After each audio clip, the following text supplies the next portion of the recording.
Bonjour à tous, dans cette vidéo je vous montre 3 méthodes différentes pour changer de pelote lorsqu'on tricote un pull en rond par exemple. Je vais utiliser différents types de fils et de laine pour vous faire ces démonstrations. Pour ma première méthode, je vais utiliser une laine un petit peu poilue, duveteuse, comme la Mélodie ou encore la Kid Silk de Drops. Donc là, je viens de terminer une pelote et je vais ajouter une deuxième pelote. J'ai donc les deux extrémités de mes pelotes. Avec le fil de ma nouvelle pelote, je vais venir faire un nœud sur le fil de ma pelote qui est terminée, donc sur l'extrémité.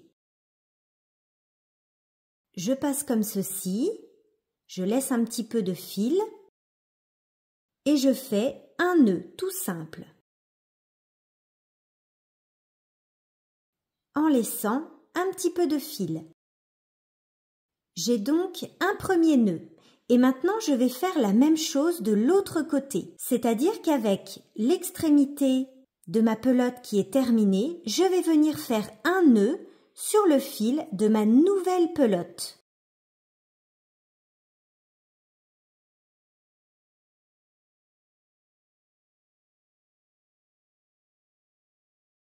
J'ai maintenant deux nœuds et je vais tirer sur mes deux fils pour rassembler les deux nœuds.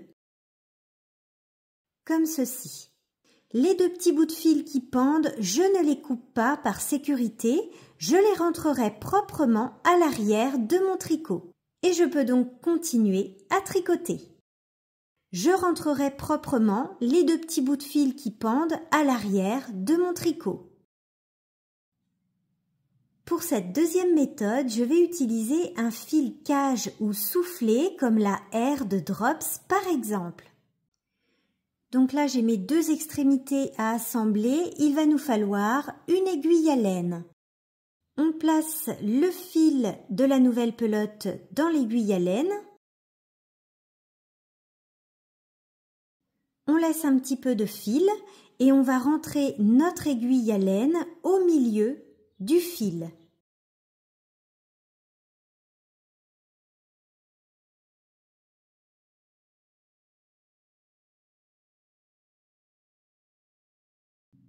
Sur quelques centimètres,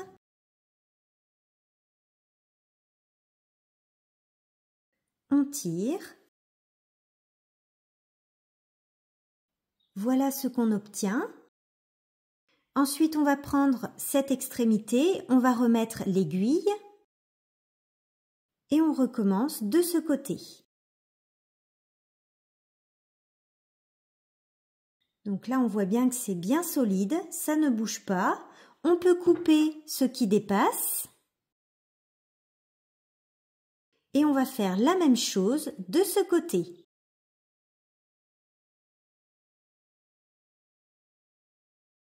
Et on peut couper. Et nous avons quelque chose de bien solide.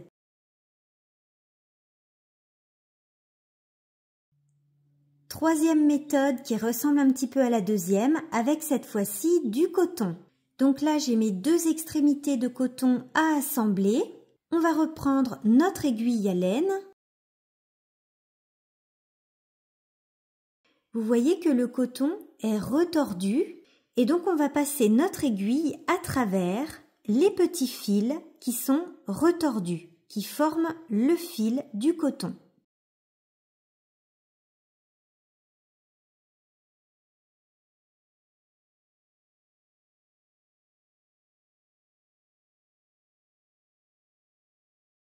On passe notre aiguille comme ça plusieurs fois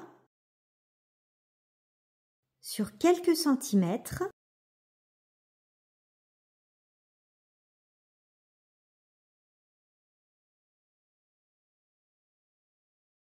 Voilà ce qu'on obtient et on va rentrer les deux extrémités dans le reste du coton.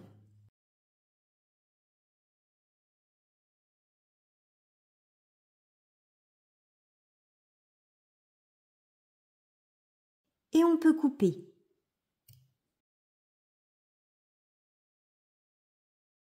Voilà donc les 3 méthodes que j'utilise pour changer de pelote en fonction du type de laine ou de fil. J'espère que cette petite vidéo vous aura aidé. On se retrouve bientôt dans un prochain tuto. Bon tricot à tous!